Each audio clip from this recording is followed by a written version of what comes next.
বেদের মেয়ে জোছনা তোদের কথা দিয়েছে, ইলিশ দিবে বলে জোছনা ফাঁকি দিয়েছে, তাই না?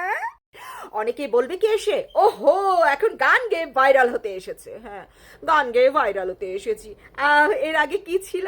এর আগে হচ্ছে কথা বলে ভাইরাল হতে এসেছি। এর আগে কি ছিল? বিমানবন্দরে কান্নাকাটি করে ভাইরাল হতে এসেছি। এর আগে কি ছিল?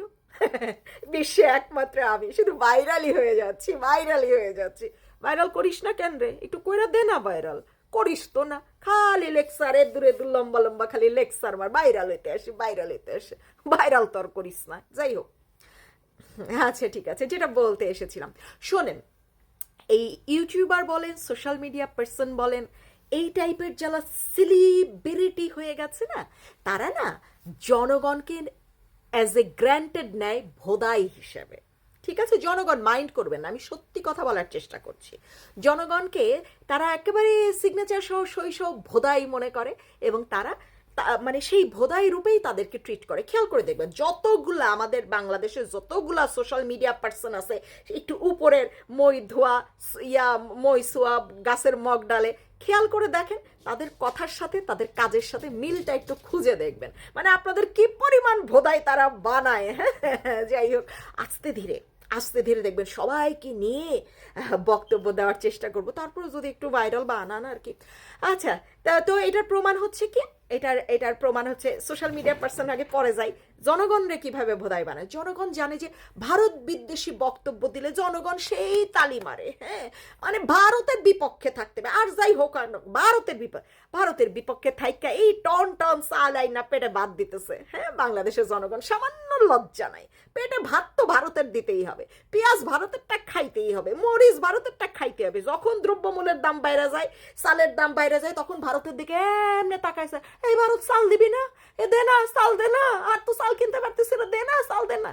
এমন ফকিন্নি হচ্ছে বাংলাদেশের জনগণ। জি আমি বলছি, কারণ ভারত নিয়ে যখন কথা বলে তখন তো বাবারে বাবা, কথা বলতে কি আর ট্যাক্স লাগে ভাই, দুনিয়ার কথা কয়ে ফেলা যায়। কিন্তু আবার ভাত খাওয়ার সময় সে ভারতের চালটাই দরকার। হ্যাঁ হ্যাঁ, ভারতের আলু পেঁয়াজ তারপর মরিচ সব দরকার হয়, দ্রব্যমূল্যের দাম তো কমাইতে হবে, তখন আর ভারত লাগে না, তখন মনে হয় কি মধুর, খাই খাই খাই। আচ্ছা গেল, কিন্তু কথা বলতে হবে, কিন্তু নইলে তো ভিউ বাড়বে না। হ্যাঁ, তারপরে আমাদের এই যে উপদেষ্টা আসিফ নজরুল সাহেব, ভারতের কি 26 কোটি জনগণ, ভারতীয়রা নাকি আমাদের বাংলাদেশে চাকরি করতেছে। হ্যাঁ, এই কথা বলে আর জনগণের মনটা যে মানে দখল করে নিল ভালোবাসায়। হ্যাঁ, সেই ভালোবাসাতে জনগণ একেবারে তারে উপদেষ্টা বানাই দিয়ে দিল। আরে বাপরে বাপ, 26 লক্ষ ভারতীয়রা এখন আসিফ নজরুল মানে বাইর করে দিবে। 100 বাইর করতে পারছে?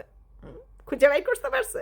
পারে নাই। যাই হোক, তারপরেও ভারত বিদেশে এখনো এই যে সমন্বয়ক বলেন, আর যারা এই যে গু খাওয়া লাগানো পার্টি বলেন, তাদের সবার কিন্তু মন্তব্যে বক্তব্য কিন্তু ভারত বিদ্বেষী কথা থাকে, কারণ জনগণ খুব পছন্দ করে। কিন্তু তারা ওই যে আগেও বলেছি, তারা কিন্তু ভারতের চাল যখন ঢোকে বন্দর দিয়ে, সেটা ঠেকাইতে যায় না, যে না ভারতের চাল নিব না, ভারতের পেঁয়াজ নিব না, ভারতের মরিচ নিব না। হ্যাঁ, আমরা বেশি দাম দিয়েই খাবো, জনগণ না খায় মরুক, তাতে আমাদের কি, আমরা কোটি কোটি টাকা চান্দা তুলতেছে, আমরা তো খাইতেই পারবো।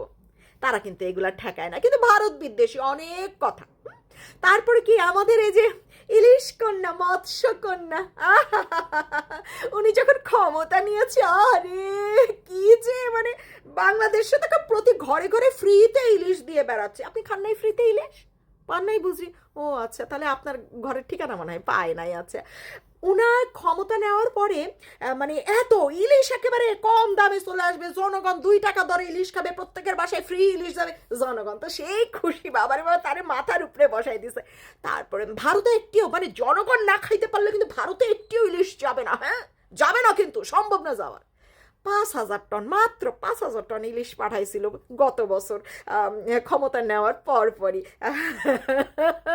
যেটা 54 বছরেও নাকি বাংলাদেশের রেকর্ডে নাই, কোনো সরকার পাঠিয়েছে। যাই হোক, ইনারা রেকর্ড করার জন্য কিন্তু যথেষ্ট। হ্যাঁ, তারপরে হচ্ছে এই বছর, হ্যাঁ, আজকে বৃষ্টি নাই, ইলিশ নাই, আজকে চাঁদ বাঁকা উঠছে, ইলিশ নাই, আজকে সূর্য ডুববা গেছে, ইলিশ নাই, আজকে হচ্ছে কুয়াশা পড়ছে, ইলিশ নাই। বাংলাদেশে তো ইলিশ নাই, কারণ ইলিশের দাম অনেক বেশি। হ্যাঁ, কিন্তু সে কিন্তু চেষ্টা আস্থা ছাড়ে নাই, বিশ্বাস ছাড়ে, চেষ্টা চালাই যাইতেছে।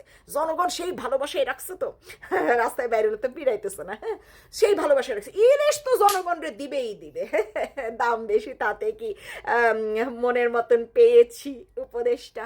যাই হোক, তো 1200 টন ইলিশ নাকি দুর্গাপূজায় ভারত চলে যাচ্ছে। হ্যাঁ, তো জনগণ শোনেন, আপনাদেরকে যতই ভোদাই বানাক, একটা জিনিস একটু মানে মাথায় একটু ঘিলু রাখবেন যে ভাই, প্রতিবেশী দেশকে চাইলেই আপনি একেবারে উষ্টা মারতে পারবেন না, এটা সম্ভব না, বিশ্বের কোনো দেশে সম্ভব হয় নাই। তা আপনি নিশ্চয়ই বিশ্বের বাইরের কোনো দেশ না। হ্যাঁ, এটা একটু মাথায় ঢুকাই রাখবেন। এই যে সব রসালো ঘি মাখা, গুড় মাখা, চিনি মাখা, আরও যত যত মিষ্টি মন্ডাই মাখা ডায়লগগুলো দেয়, এটা দেয় হচ্ছে আপনাদেরকে ভোদাই বানানোর জন্য। সোজা বাংলা কথা, আপনাদেরকে ভোদাই বানানোর জন্য। হ্যাঁ, এই যে যেসব জনগণ আবার এসে তাল দিয়ে ইয়া করেন না, কমেন্ট মারেন না যে ভারতের দালাল, ভারতের দালাল, আরে শালার বাচ্চা, শালির বাচ্চা, শালির বাচ্চা, তোরা ভারতীয় শাড়ি ছাড়া কিছু কিনোসি না, ভারতীয় জামা কাপড় ছাড়া কিছু কিনোসি না। হ্যাঁ, আর শালার বাচ্চারা বউরে যখনই গিফট করেন, গার্লফ্রেন্ডে যখনই গিফট করেন, তখন ভারতীয় জামা কাপড় শাড়িগুলারই বাচ্চা নিয়ে গিয়ে গিফট করেন। হ্যাঁ, নইলে বাংলাদেশের অনলাইনে লক্ষ লক্ষ লক্ষ টাকার ভারতীয় শাড়ি বিক্রি হয়ে যাচ্ছে, জামা বিক্রি হচ্ছে, যেগুলো কি আসমান থেকে পড়তেছে না ভারতীয়রা নিজেরা এসা কেনাকাটা করতেছে, কোনটা? হ্যাঁ, সো জনগণ বোধাই কম হবেন। আর যারা বেশি কমেন্ট করেন এরকম উল্টাপাল্টা, তারা আরো বেশি শয়তানের হাড্ডি। তাদের ঘর হচ্ছে ভারতীয় সব কিছুতে ভরা, কিন্তু তারা ভারত বিদ্বেষী। হ্যাঁ, ভাত খাও, ভাত খাও, তারপরে ইয়া খাও, পেঁয়াজ খাও, মরিচ খাও। হ্যাঁ, এগুলো ছাড়া তো তোমাদের হাগু হবে না। পেট না ভরলে হাগু আসবে কিভাবে? ভারত বিদ্বেষী। হ্যাঁ, জনপ্রিয় হওয়ার জন্য এরা ভারত বিদ্বেষীর ব্যাপার স্যাপার ঘটায়, কিন্তু আসলে কিন্তু কিচ্ছু না, খুব ভালোবাসে তারা। ভালোবাসে, সে ভালোবাসি, ভালোবাসি।